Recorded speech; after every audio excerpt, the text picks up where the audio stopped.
నచేతతో రప్ప రప్ప రప్ప అతడే ఒక సైన్యమురా, వీడే మన వారసుడు. అతడే మన ధైర్యమురా, వీడే మన వారసుడు. తన వంచడు ఎప్పుడురా, మన గుండెల చప్పుడురా. నీతి అనే పునాది వేసి నిర్మిస్తాడు సమాజాన్ని, సత్యం అనే విత్తును నాటి పండిస్తాడు సమన్యాయాన్ని. మరి చిన్నసనం కూడా ఏం కాదు, ఏందనుకుంటున్నారు? ఉప్పు రమేష ఇక అన్ని తానయ్యి వీడే మన వారసుడు అని భుజాన్ని వేసుకొని కంకణం కట్టుకొని సమాజానికి నేను ఏదో ఒక సందేశం ఇచ్చిపోవాలన్న ఆరాటంతో ఇవాళ వచ్చిండు మన స్టూడియో. ఏం చెప్తాడు ఆ పిల్లగాడు? ముందుగా ఆ పిల్లగాడికైతే ముందుగా మా మనవరాలు మా ఊరు మందర మాడ కిలకిల రాగరాజురా అదో ఒక పాట పాడుతుంటే ఎంత సంబూరం ఉండదో. మా మనవరాలు చూస్తుంటే గంటే సంబూరం అనిపిస్తుంది. నేను చూస్తుంటే నాకు బువ్వ అయ్యాను ఉంటే కొట్టదు లేదు కడుపు మీద పాడైంది మనవరాలు. ఏమన్నా అంతేనా నచ్చితాక ఓన్లీ నన్ను చూసి మీ కట్టు నిండి ఇంకా చాలు కదా. మరి కానీ మరి ఎక్కడ చేసావు సినిమా హీరో తోటి ఏ రకంగా చేస్తుంది, సినిమా కోసం ఏ రకంగా కష్టపడింది? మస్తు ఏపించిన తాత నచ్చితాక నన్ను అయితే అసలు బాబా బాబా ఏడుపు ఏడుపు ఏడుపు. ఇంకా ఆ ఏడుపు ఎలా అయిపోయిందంటే నాకు కన్నీళ్ళు ఎండిపోయాయి కూడా. లాస్ట్ గ్లెజరిన్లు పెట్టి నీళ్లు పెట్టి అలా కార్చాల్సి వచ్చింది. అంత పిండేసాను వీళ్ళందరూ. అంతేనా? అంతే అసలు. మరి పిల్లగాడు అట్లా చేసిందంటే మరి తాత సరసంలో కూడా నువ్వు మా తాత బంగారం అసలు. ఎంత బాగా చూసుకోవాలో అంత బంగారమైన తాత. ఎంత బంగారం అంటే ఆఖరికి వాళ్ళ కొడుకునే నాకు ఇచ్చి పెళ్లి చేసింది. అంతగానం అంటే మా మీనామనే నేను ఇందులో పెళ్లిస్తున్నాను అన్నమాట. అదా కథ. ఓహో ఒక్క మాటలో తిప్పుకొచ్చిందే మా మనవారు. మరి ఇప్పుడు వీడే మన వారసుడు అని సినిమా కథానాయకునిగా కథ రాసమాట, మాటలాట, పాటలాట, దగతో మాట అశ్వం కూడా నువ్వే ఖర్చు పెట్టిన మాట. అసలు నువ్వు ఎట్ట చేస్తున్నా, ఎక్కడ పుడితివి, ఎట్ట పెరిగితివి? పోలేకో ఏదో సాదా సీదా పని చేసుకునే మొగోడివి ఇవాళ ఏకంగా సినిమా తీసేంత రణధీరుని అయితే ఏదో తాత మంత్రం. అది సరస్వతి మాత నాకు ఇచ్చిన గొప్ప వరం తాత. సరస్వతి మాతని నేను ఎప్పుడు దైవంగా నమ్ముతాను. ఎందుకంటే నా చిన్నతనంలో నేనైతే స్కూల్కి పోలేదు. మా మేనల్లుడు మా అక్క కొడుకు వాడు 3వ తరగతి చదివే టైంలో కేవలం ఆలు కాగుడితో మాత్రమే నేను ఒక పేపర్ మీద రాయించుకున్నాను. నేను 15 రోజుల పాటు నిద్ర లేకుండా పొద్దంతా పనిచేసేవాడిని. సాయంత్రం కూర్చొని రాసుకుంటూ ఒక 15 రోజులకి 2వ తరగతి పుస్తకం చదువుకొని మెల్లిమెల్లిగా మా ఇంటికి ఉత్తరాలు రాయటం మొదలుపెట్టాను. అప్పుడు చిన్నతనంలో అమ్మ ఆవు ఇల్లు ఈగనే బుక్ ఉండేది, 2వ తరగతి బుక్. అవును, ఆ బుక్ చదువుకొని రాసుకొని చిన్న చిన్నగా ఇంటికి లెటర్లు రాసేవాడిని మా అమ్మ నాన్నకి.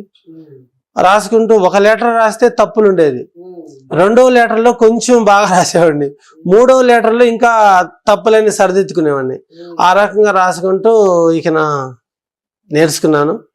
ఇక నా పాటలు రాయటం అంటే ఎవరో మీ బోటోళ్ళు మా డాడీ బోటోళ్ళు పాటలు రాస్తారంట, అట్ట రాశారు ఇట్ట రాశారు అంటే నేనెందుకు రాయకూడదు, నేను కూడా రాస్తానన్నాను.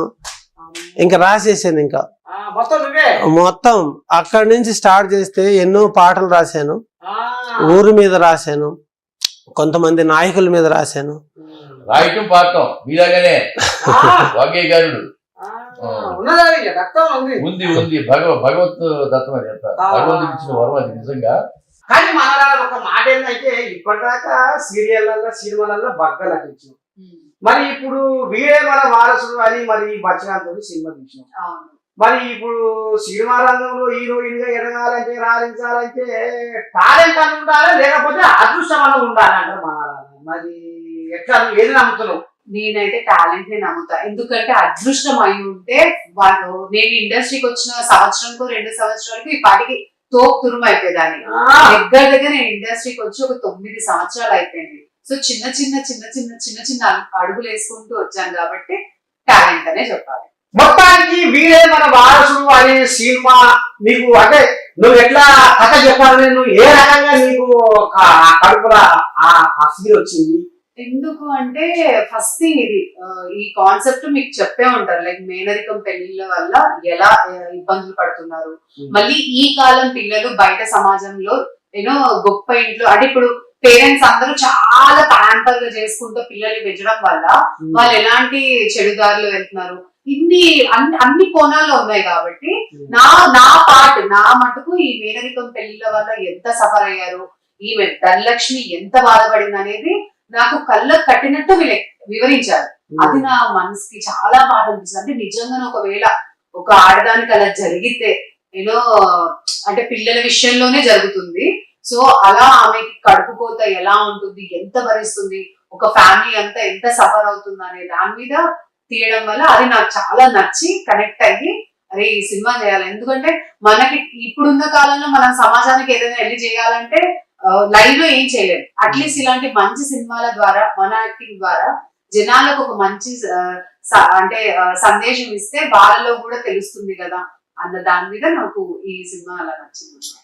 మరి అంత బాగానే ఉంది కానీ మరి నువ్వు చేసే పనికి సినిమాకు పొందనే లేదు తాత. మరి నువ్వు ఏదో అది తాపి పని చేసుకుంటా కూడా నువ్వు సినిమా తీసే మొగోలు పోయామంటే గట్టి పట్టే ఉంది. మరి ఈ సినిమా హీరోని కావాలి, సినిమా హీరో అనిపించుకుంటాను సినిమా తీసినవా, లేకపోతే ఏమన్నా సమాజానికి ఏమన్నా సందేశమా, లేకపోతే ఏదన్నా ఒక బుద్ధిగల మాట చెప్తే సినిమా తీసినవా? కరెక్ట్ గా అడిగారు తాత, చాలా బాగా అడిగారు. నేను తీసింది డబ్బుల కోసం కాదు. ఎందుకంటే ఈ సమాజాన్ని నేను చిన్నప్పటి నుంచి చూస్తున్నాను తాతగారు. ఎందుకంటే నేను ఓటుకు నోటు వద్దు అని చిన్న 10 నిమిషాలకు షార్ట్ ఫిలిం తీశాను. ఆ షార్ట్ ఫిలిం కి ఇంటర్నేషనల్ ఫిలిం ఫెస్టివల్ నాకు నేషనల్ ఒక అవార్డు ఇచ్చారు, ఇంటర్నేషనల్ అవార్డు ఇచ్చారు. ఇక మళ్ళీ కూడా నేను ఆ లాక్డౌన్ టైంలో దానవీర సూరకర్ణ సినిమా వస్తుంది ఎన్టీ రామారావు గారిది. అందులో శ్రీకృష్ణుడు పాత్ర నాకు చాలా బాగా నచ్చింది. ఆ పాత్ర నేను పద్యాలు నేర్చుకుంటే ఎట్లా ఉంటది, నేను శ్రీకృష్ణుడి పాత్ర వేయాలా అనుకోలేదు కూడా, పద్యాలు నేర్చుకోవాలనుకున్నాను. ఆ పద్యాలు పేపర్ మీద సినిమా వస్తుంది చూస్తున్నాను, రాసుకుంటున్నాను, సినిమా చూస్తున్నాను, రాసుకుంటున్నాను. ఆ విధంగా అందులో ఉన్న పద్యాలన్నీ అలవకగా నేర్చుకొని ఇక మా ఊళ్ళో పొలం పని ఉంటే పొలం పని మీద ఊరు వెళ్ళాను హైదరాబాద్ నుంచి. ఊరు వెళ్ళిన తర్వాత అక్కడ అమ్మవారు జాతర జరుగుతుంది, పోలేరమ్మ జాతర. అప్పుడు మా వాళ్ళంతా ఏదో ఆ తిరునాళ్ళకి డ్రామాలు వేద్దామని రిహార్సల్ చేస్తున్నారు. నన్ను కూడా పిలిచారు, ఊరక ఫ్రెండ్లీగా పోదాంరా రిహార్సల్ జరుగుతుందంటే నేను వెళ్ళాను. వెళ్ళి కూర్చొని వింటా ఉంటూ మధ్యలో నన్ను అవకాశం దొరికింది. నేను ఒక పద్యం పాడాలా అని అడిగాను. వచ్చిన వాళ్ళ ఫ్రెండ్స్ అంతా ఎలా పాడతాడో చూద్దాం, ఒకసారి పాడన్నారు. పాడాను. పాడిన తర్వాత అక్కడ ఎవరైతే మాస్టర్ ఉన్నాడో గురుగారు, చాలా బాగా పాడావు, శ్రీకృష్ణ రాయబారం నాటకం వేస్తాను నువ్వే అన్నాడు. కృష్ణుడు నువ్వే అన్నాడు. ఇంతవరకు నేను స్టేజీ అనుభవం లేదు, స్టేజీ ఎక్కలేదు. ఏందబ్బా ఈయన డైరెక్ట్ కృష్ణుడు అంటున్నాడు, మరి స్టేజ్ ఎక్కాలి, పద్యం పాడాలి అనుకున్నా. కానీ అమ్మవారు మాత్రం నాలో ధైర్యాన్ని పెంచింది, బ్రహ్మాండంగా పాడాను.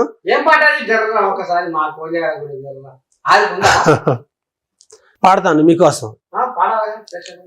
శ్రీకృష్ణ రాయబారంలో పడక సీను, శ్రీకృష్ణుడు పానపు మీద ఇలా పనుకొని ఉంటాడు, అర్జునుడు వస్తారు. అర్జునుడు వచ్చేసి ఆయన నమస్కరిస్తాడు. అప్పుడు వచ్చే పద్యం, అర్జున నీవా ఎప్పుడు వచ్చితివి, ఎక్కడ నుండి రాక ఇటకు, ఎల్లరను సుకులే కదా, యశోపాకులు నీదు అన్నలను, భవ్య మనస్కులు నీదు తమ్ములను, చక్కగనున్నవారే భుజశాలి వృకోదరుడు అగ్రజాజ్ఞకం దక్కగా నిల్చి శాంతుగతు తాను శరించునే తెలుపు మర్జునా